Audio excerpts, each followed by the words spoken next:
ಸಮಗ್ರ ಕೃಷಿ ಮಾಹಿತಿ ಇಲಾಖೆ ಅನ್ನಪೂರ್ಣ ಅಗ್ರಿಸ್ಪೇಸ್ಗೆ ಸ್ವಾಗತ ಸುಸ್ವಾಗತ.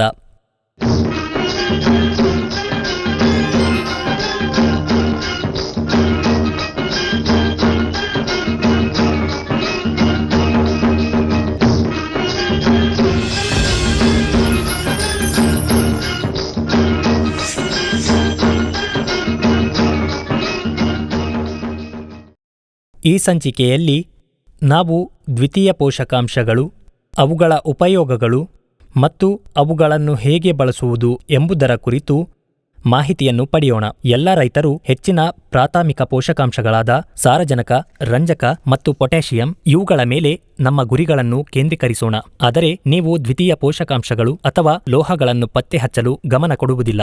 ಅವುಗಳಿಗೆ ಹೆಚ್ಚಿನ ಪ್ರಾಮುಖ್ಯತೆ ನೀಡುವುದಿಲ್ಲ. ಅವುಗಳ ಅಗತ್ಯವಿಲ್ಲ ಎಂದು ಅವರು ಭಾವಿಸುತ್ತಾರೆ. ನಾನು ಈಗಾಗಲೇ ಒಂದು ಸಂಚಿಕೆಯಲ್ಲಿ ಸಸ್ಯ ಮತ್ತು 16 ಮೂಲಭೂತ ಅಂಶಗಳು, ಈ 16 ಮೂಲಭೂತ ಅಂಶಗಳ ಸಸ್ಯದ ಜೀವನದಲ್ಲಿ ಹೇಗೆ ತೊಡಗಿಸಿಕೊಂಡಿವೆ ಎಂದು ಹೇಳಲಾಗಿದೆ. ಪ್ರತಿಯೊಂದು ಮೂಲ ಅಂಶ ಸಸ್ಯಗಳ ಜೀವನ ಚಕ್ರದಲ್ಲಿ ಪ್ರಮುಖ ಪಾತ್ರ ವಹಿಸುತ್ತದೆ. ಒಬ್ಬರ ಪಾತ್ರ ಕಡಿಮೆ ಅಥವಾ ಹೆಚ್ಚಿರಬಹುದು. ಸಸ್ಯದ ಒಂದು ಹಂತದಲ್ಲಿ ಒಂದು ಅಂಶದ ಅವಶ್ಯಕತೆ ಹೆಚ್ಚು ಇರಬಹುದು. ಸಸ್ಯದ ಇನ್ನೊಂದು ಹಂತದಲ್ಲಿ ಅದು ಕಡಿಮೆ ಇರಬಹುದು. ಆದರೆ ಪ್ರತಿ ಸಂದರ್ಭದಲ್ಲಿ ಈ ಎಲ್ಲಾ ಪೋಷಕಾಂಶಗಳು ಅವಶ್ಯಕ. ಎಲ್ಲಾ ಮೂಲಭೂತ ಪೋಷಕಾಂಶಗಳು ಸಸ್ಯಕ್ಕೆ ಸುಲಭವಾಗಿ ಲಭ್ಯವಿವೆ. ಇದು ಸಂಭವಿಸಿದರೆ ಮಾತ್ರ ಸಸ್ಯವು ಒಟ್ಟಾರೆಯಾಗಿ ತನ್ನ ಜೀವಿತಾವಧಿಯನ್ನು ಪರಿಪೂರ್ಣ ಆರೋಗ್ಯದಲ್ಲಿ ಪೂರ್ಣಗೊಳಿಸುತ್ತದೆ ಮತ್ತು ಹೆಚ್ಚು ಉತ್ತಮ ಫಲಿತಾಂಶಗಳನ್ನು ನೀಡುತ್ತದೆ. ಸಸ್ಯವನ್ನು ಬೆಳೆಸುವಾಗ ನಾವು ಈ ಕಾಳಜಿಯನ್ನು ತೆಗೆದುಕೊಳ್ಳಬೇಕು. ಹೆಚ್ಚಾಗಿ ನಮ್ಮ ರೈತ ಸಹೋದರರು ಭೂಮಿಯಲ್ಲಿ ಈ ದ್ವಿತೀಯ ಪೋಷಕಾಂಶಗಳನ್ನು ಬಳಸಲಾಗುವುದಿಲ್ಲ.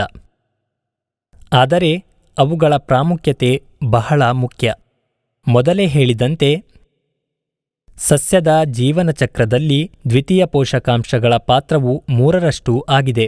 ಸೆಕೆಂಡರಿ ಪೋಷಕಾಂಶಗಳಾದ ಕ್ಯಾಲ್ಸಿಯಂ, ಮ್ಯಾಗ್ನೀಷಿಯಂ ಮತ್ತು ಸಲ್ಫರ್ ಒಂದೇ ಆಗಿರುತ್ತದೆ. ಈ 3 ಪಾತ್ರ ಶೇಕಡ ಅದೇ ರೀತಿಯಲ್ಲಿ ಪ್ರತಿಯೊಬ್ಬರ ಪಾತ್ರವು 1% ಆಗಿರುತ್ತದೆ. ಈ ದ್ವಿತೀಯ ಪೋಷಕಾಂಶಗಳನ್ನು ಮಣ್ಣಿನ ಕಂಡೀಷನರ್ ಎಂದು ಕರೆಯಲಾಗುತ್ತದೆ. ಇವುಗಳನ್ನು ನಿಮ್ಮ ಮನೆಗಳಲ್ಲಿ ನಿಮ್ಮ ಮಕ್ಕಳಿಗೆ ಹೆಚ್ಚಾಗಿ ಬಳಸಲಾಗುತ್ತದೆ. ಅಂದಹಾಗೆ ನೀವು ನಿಮ್ಮ ಮನೆಗಳಲ್ಲಿ ಏರ್ ಕಂಡೀಷನರ್ ಅನ್ನು ಬಳಸುತ್ತೀರಿ. ಸರಿ, ಇಂದಿನ ಪೀಳಿಗೆಯಲ್ಲಿ ಜನರು ಇದನ್ನು ಬಳಸುತ್ತಾರೆ. ಕಂಡೀಷನರ್ ಎಂದರೆ ಮೃದು ಸ್ವಭಾವವನ್ನು ಹೊಂದಿರುವುದು. ಹೇರ್ ಕಂಡೀಷನರ್, ನಮ್ಮ ಕೂದಲನ್ನು ಮೃದುವಾಗಿಸುವ ವಸ್ತುವನ್ನು ಹೇರ್ ಕಂಡೀಷನರ್ ಎಂದು ಕರೆಯಲಾಗುತ್ತದೆ. ಈ ದ್ವಿತೀಯಕ ಪೋಷಕಾಂಶಗಳನ್ನು ಕಂಡೀಷನರ್ ಎಂದು ಕರೆಯಲಾಗುತ್ತದೆ ಏಕೆಂದರೆ ಅವು ಮಣ್ಣನ್ನು ಮೃದುಗೊಳಿಸುತ್ತವೆ. ಈ ದ್ವಿತೀಯ ಪೋಷಕಾಂಶಗಳು ಮಣ್ಣು ಗಟ್ಟಿಯಾಗದೆ ಕಡಿಮೆ ಸಾಂದ್ರತೆಯಿಂದ, ಅಂದರೆ ಅಗತ್ಯವಿರುವಷ್ಟು ಮೃದು ಸ್ವಭಾವದಿಂದ ಸಸ್ಯದ ಬೇರಿನ ವ್ಯವಸ್ಥೆಯನ್ನು ಹೆಚ್ಚಿಸುವ ಸಸ್ಯ ಬಲವಾಗಿ ಬೆಳೆಯುತ್ತದೆ. ಸೌಮ್ಯ ಸ್ವಭಾವವನ್ನು ನೀಡುವಲ್ಲಿ ಈ ದ್ವಿತೀಯ ಪೋಷಕಾಂಶಗಳ ಪಾತ್ರ ದೊಡ್ಡದಾಗಿದೆ. ಆದ್ದರಿಂದ ಇವುಗಳನ್ನು ಮಣ್ಣಿನ ಕಂಡೀಷನರ್ ಎಂದು ಕರೆಯಲಾಗುತ್ತದೆ. ಅಷ್ಟೇ ಅಲ್ಲ, ಈ 3 ದ್ವಿತೀಯಕ ಪೋಷಕಾಂಶಗಳು ಸಹಜ ಲಕ್ಷಣಗಳನ್ನು ಬಿಡದೆ ಭೂಮಿ ಮತ್ತು ಅದರ ಸ್ವಭಾವವನ್ನು ತ್ವರಿತವಾಗಿ ಉಳಿಸುತ್ತವೆ. ಅದಕ್ಕಾಗಿಯೇ ಇದು ಬಹಳ ಮುಖ್ಯವಾಗಿದೆ. ಅವುಗಳ ಪಾತ್ರ 3%. ಆ 3% ಇಲ್ಲದಿದ್ದರೆ ಎಲ್ಲ ಜೀವನ ಪ್ರಕ್ರಿಯೆಗಳು ಸರಿಯಾಗಿ ಕಾರ್ಯನಿರ್ವಹಿಸುವುದಿಲ್ಲ. ಆದ್ದರಿಂದ ಸಸ್ಯದ ಜೀವನ ಚಕ್ರದಲ್ಲಿ ನಾವು ಈ ದ್ವಿತೀಯ ಪೋಷಕಾಂಶಗಳನ್ನು ಬಳಸಬೇಕು. ಅದು 3% ಆಗಿದೆ. ಈ ಪ್ರತಿಯೊಂದು ದ್ವಿತೀಯ ಪೋಷಕಾಂಶಗಳ ಬಗ್ಗೆ ನಾವು ಕಲಿಯುತ್ತೇವೆ. ಈ ವಿಭಾಗದಲ್ಲಿ ನಾವು ಮ್ಯಾಗ್ನೀಷಿಯಂ ಮತ್ತು ಅದರ ಕಾರ್ಯದ ಬಗ್ಗೆ ಕಲಿಯುತ್ತೇವೆ. ಕೊರತೆಯಿದ್ದರೆ ಅದರ ಬಳಕೆಯ ಬಗ್ಗೆ ಏನು, ಅದರ ಬಗ್ಗೆ ಕಲಿಯುವೆ. ಈ ಮ್ಯಾಗ್ನೀಷಿಯಂ ಮುಖ್ಯವಾಗಿ ಸಸ್ಯಗಳು ಸೂರ್ಯನ ಕಿರಣಗಳಿಂದ ಸೌರಶಕ್ತಿಯನ್ನು ಹೀರಿಕೊಳ್ಳಲು ಸಮರ್ಥವಾಗಿವೆ. ಮ್ಯಾಗ್ನೀಷಿಯಂ ಬಹಳಷ್ಟು ಸಹಾಯ ಮಾಡುತ್ತದೆ. ಸೌರಶಕ್ತಿಯನ್ನು ಹೀರಿಕೊಳ್ಳುವ ಸಸ್ಯದ ಸಾಮರ್ಥ್ಯದಲ್ಲಿ ಮ್ಯಾಗ್ನೀಷಿಯಂ ಒಂದು ಪಾತ್ರವನ್ನು ವಹಿಸುತ್ತದೆ ಮತ್ತು ದ್ಯುತಿಸಂಶ್ಲೇಷಣೆ ಸರಿಯಾಗಿ ಸಂಭವಿಸಲು ಮತ್ತು ಎಲೆಗಳು ಹಸಿರಾಗಿಸಲು ಅನುವು ಮಾಡಿಕೊಡುತ್ತದೆ. ಅಷ್ಟೇ ಅಲ್ಲ, ಸಸ್ಯದ ಉಸಿರಾಟದ ಪ್ರಕ್ರಿಯೆಯಲ್ಲಿ ಪಾಲ್ಗೊಳ್ಳುವ ಕಿಣ್ವಗಳನ್ನು ಉತ್ತೇಜಿಸುತ್ತದೆ. ಸಸ್ಯದ ಉಸಿರಾಟದ ಪ್ರಕ್ರಿಯೆಯಲ್ಲಿ ಯಾವುದೇ ಕಿಣ್ವಗಳು ಒಳಗೊಂಡಿರುತ್ತವೆ. ಸಸ್ಯವು ಇಂಗಾಲದ ಡೈಆಕ್ಸೈಡ್ ಅನ್ನು ತೆಗೆದುಕೊಳ್ಳುತ್ತದೆ ಮತ್ತು ಆಮ್ಲಜನಕವನ್ನು ಬಿಡುಗಡೆ ಮಾಡುತ್ತದೆ. ಆಮ್ಲಜನಕವನ್ನು ಬಿಡುಗಡೆ ಮಾಡುವಲ್ಲಿ ಮತ್ತು ಆಮ್ಲಜನಕವನ್ನು ಮೂಲ ವ್ಯವಸ್ಥೆಗೆ ತೆಗೆದುಕೊಳ್ಳುವಾಗ ಇಂಗಾಲದ ಡೈಆಕ್ಸೈಡ್ ಅನ್ನು ಬಿಡುಗಡೆ ಮಾಡುವುದು ಭಾಗವಹಿಸುವ ಎಲ್ಲಾ ಕಿಣ್ವಗಳನ್ನು ಉತ್ತೇಜಿಸುವಲ್ಲಿ ಮ್ಯಾಗ್ನೀಷಿಯಂ ಪ್ರಮುಖ ಪಾತ್ರ ವಹಿಸುತ್ತದೆ. ಮ್ಯಾಗ್ನೀಷಿಯಂ ಅನ್ನು ಆಧರಿಸಿ ಪ್ರಕ್ರಿಯೆಯು ಎಷ್ಟು ಸೂಕ್ಷ್ಮವಾಗಿದೆ ಎಂಬುದನ್ನು ನೋಡಿ. ಅಷ್ಟೇ ಅಲ್ಲ, ಇದು ಸಾರಜನಕ ಉತ್ಪಾದನೆಯನ್ನು ಉತ್ತೇಜಿಸುತ್ತದೆ.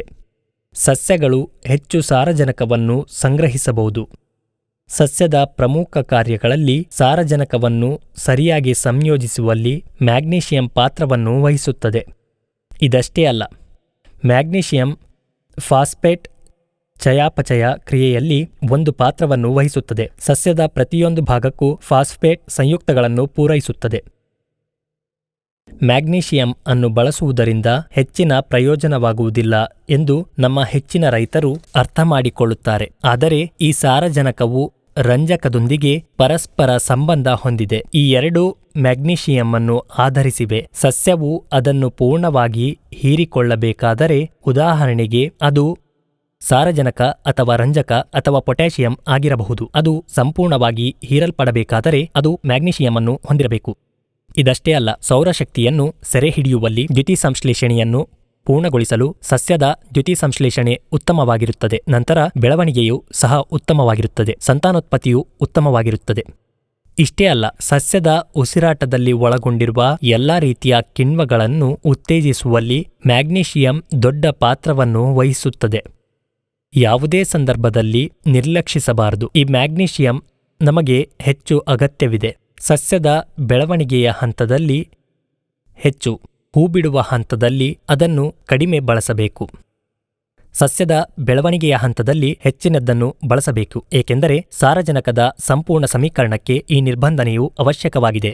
ಅದನ್ನು ಬಳಸಲು ಈ ಮ್ಯಾಗ್ನೀಷಿಯಂ ದೊಡ್ಡ ಪಾತ್ರವನ್ನು ವಹಿಸುತ್ತದೆ. ಇಷ್ಟು ಮಾತ್ರವಲ್ಲದೆ ಉತ್ತಮ ದ್ಯುತಿಸಂಶ್ಲೇಷಣೆಯಾಗಿ ಮ್ಯಾಗ್ನೀಷಿಯಂ ಪಾತ್ರವನ್ನು ವಹಿಸುತ್ತದೆ. ಆದ್ದರಿಂದ ನಾವು ಸಸ್ಯದ ಬೆಳವಣಿಗೆಯ ಹಂತದಲ್ಲಿ ಹೆಚ್ಚು ಮ್ಯಾಗ್ನೀಷಿಯಂ ಅನ್ನು ಬಳಸಬೇಕು. ಇದು ಬೆಳವಣಿಗೆಯ ಹಂತವಾಗಿದೆ. ಹೂಬಿಡುವ ಹಂತದಲ್ಲಿ ಸ್ವಲ್ಪ ಮಟ್ಟಿಗೆ ಬಳಸಬೇಕಾಗುತ್ತದೆ. ಇದು ಹಣ್ಣುಗಳ ಮೇಲೆ ಪರಿಣಾಮ ಬೀರುವುದಿಲ್ಲ. ಆದರೆ ನಾವು ಬೆಳವಣಿಗೆಯ ಹಂತ ಮತ್ತು ಹೂಬಿಡುವ ಹಂತದಲ್ಲಿ ಬಳಸಿದ ಮ್ಯಾಗ್ನೀಷಿಯಂ ಅನ್ನು ಫ್ರೂಟಿಂಗ್ ಹಂತದಲ್ಲಿಯೂ ನೀಡಲಾಗುತ್ತದೆ. ಹಣ್ಣಿನ ರಚನೆಗೆ ಅಗತ್ಯವಿರುವ ಪೋಷಕಾಂಶಗಳ ಪೂರೈಕೆಗೆ ಮ್ಯಾಗ್ನೀಷಿಯಂ ಕೊಡುಗೆ ನೀಡುತ್ತದೆ. ಅದಕ್ಕಾಗಿಯೇ ನಮಗೆ ಯಾವುದೇ ಸಂದರ್ಭದಲ್ಲಿ ಈ ಮ್ಯಾಗ್ನೀಷಿಯಂ ಅಗತ್ಯವಿದೆ, ನಿರ್ಲಕ್ಷಿಸಬಾರದು. ಆದ್ದರಿಂದ ಈ ರೀತಿಯಲ್ಲಿ ಇದನ್ನು ಬಳಸುವ ಮೂಲಕ ಸಸ್ಯ ಆರೋಗ್ಯಕರ ಮತ್ತು ಚೆನ್ನಾಗಿ ಬೆಳೆಯುತ್ತದೆ. ಅಷ್ಟೇ ಅಲ್ಲ, ಸಸ್ಯದ ಎಲ್ಲಾ ಭಾಗಗಳಿಗೆ ಫಾಸ್ಫೇಟ್ ಸಂಯುಕ್ತಗಳನ್ನು ಪೂರೈಸಲು ಸಹಾಯ ಮಾಡುತ್ತದೆ, ಸಾರಜನಕವನ್ನು ಪಡೆಯಲು ಸಹಾಯ ಮಾಡುತ್ತದೆ ಮತ್ತು ಮ್ಯಾಗ್ನೀಷಿಯಂ ಅದರ ಸಂಪೂರ್ಣ ಬಳಕೆಗೆ ಸಹಾಯ ಮಾಡುತ್ತದೆ. ಆದ್ದರಿಂದ ನಾವು ಸಸ್ಯದ ಬೆಳವಣಿಗೆಯ ಹಂತದಲ್ಲಿ ಹೆಚ್ಚು ಪ್ರಯೋಜನಗಳನ್ನು ನೀಡುವ ಈ ಮ್ಯಾಗ್ನೀಷಿಯಂ ಅನ್ನು ಬಳಸಬೇಕು. ಹೂಬಿಡುವ ಹಂತದಲ್ಲಿ ಕಡಿಮೆ ಬಳಸಿ. ಮರಳು ಮಣ್ಣಿನಲ್ಲಿ ಮ್ಯಾಗ್ನೀಷಿಯಂ ಕಡಿಮೆ.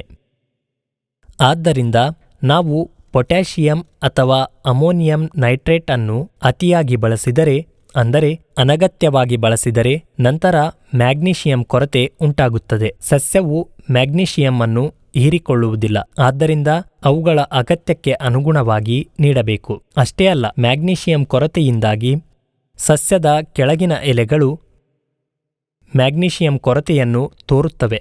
ಎಲೆಗಳ ನಾಳಗಳು ಹಸಿರು ಬಣ್ಣದಲ್ಲಿರುತ್ತವೆ, ಆದರೆ ಅದರ ಬೀಜದ ಭಾಗವು ಅದರ ಬಣ್ಣವನ್ನು ತಿಳಿ ಹಳದಿ ಬಣ್ಣಕ್ಕೆ ಬದಲಾಯಿಸುತ್ತದೆ.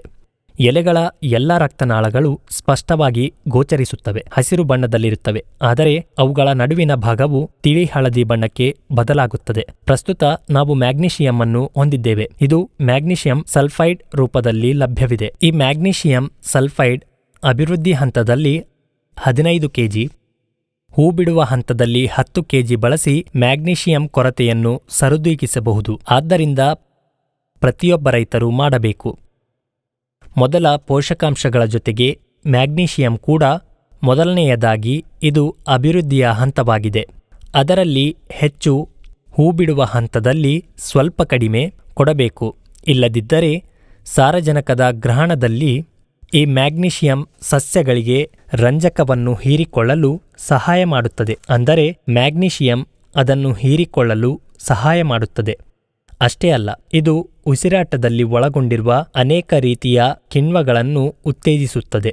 ಅದಕ್ಕಾಗಿಯೇ ಮ್ಯಾಗ್ನೀಷಿಯಂ ಸಲ್ಫೇಟ್ನ ಕೊರತೆ ಇರುವಾಗ ಈ ಪ್ರಕ್ರಿಯೆಯು ನಿಲ್ಲುತ್ತದೆ. ಸಾರಜನಕ ಅಥವಾ ರಂಜಕವನ್ನು ಮಾತ್ರ ಬಳಸುವುದರಿಂದ ಯಾವುದೇ ಪ್ರಯೋಜನವಾಗುವುದಿಲ್ಲ. ಆದ್ದರಿಂದ ದ್ವಿತೀಯ ಪೋಷಕಾಂಶಗಳಲ್ಲಿ ಒಂದಾದ ಮ್ಯಾಗ್ನೀಷಿಯಂ ಸಸ್ಯಗಳು ಬಳಸಬೇಕು. ಇನ್ನು ಮುಂದೆ ಪ್ರತಿಯೊಬ್ಬ ರೈತ ಮೊದಲನೆಯದಾಗಿ ನಮ್ಮ ಜಮೀನಿನ ಸುಗ್ಗಿಯ ಅವಧಿಯಲ್ಲಿ ನಾವು ಬಳಸುತ್ತಿರುವ ಪೋಷಕಾಂಶಗಳ ಪ್ರಮಾಣ, ಅದರಲ್ಲಿ ಅರ್ಧದಷ್ಟು ನಾವು ದ್ವಿತೀಯ ಪೋಷಕಾಂಶಗಳನ್ನು ಬಳಸಬೇಕು. ಮುಂದಿನ ಸಂಚಿಕೆಗಳಲ್ಲಿ ಈ ದ್ವಿತೀಯ ಪೋಷಕಾಂಶಗಳನ್ನು ಎಷ್ಟು ಕಿಲೋಗಳಷ್ಟು ಯಾವ ಸಸ್ಯಕ್ಕೆ ನೀಡಬೇಕು ಎಂಬುದನ್ನು ನಾವು ವಿವರವಾಗಿ ಹೇಳುತ್ತೇವೆ. ಇದು ಮ್ಯಾಗ್ನೀಷಿಯಂ ಮತ್ತು ಸಸ್ಯ ಜೀವನದಲ್ಲಿ ಅದರ ಪಾತ್ರ, ಕೊರತೆಯಾದರೆ ಏನಾಗುತ್ತದೆ, ಇದೆಲ್ಲವನ್ನು ಇಂದು ಈ ಇಲಾಖೆಯಲ್ಲಿ ಸ್ಪಷ್ಟವಾಗಿ ವಿವರಿಸಿದ್ದೇನೆ. ಅದಕ್ಕಾಗಿಯೇ ಇಂದಿನಿಂದ ಪ್ರತಿಯೊಬ್ಬ ರೈತರು ಮ್ಯಾಗ್ನೀಷಿಯಂನನ್ನು ಅಗತ್ಯವನ್ನು ಅರ್ಥ ಮಾಡಿಕೊಂಡು ಪ್ರತಿ ಬೆಳೆಗೆ ಮ್ಯಾಗ್ನೀಷಿಯಂ ಅನ್ನು ಅನ್ವಯಿಸಬೇಕು. ಗಿಡಕ್ಕೆ ಲಭ್ಯವಾಗಲಿದೆ, ಇದನ್ನು ನೋಡಬೇಕು. ಧನ್ಯವಾದ.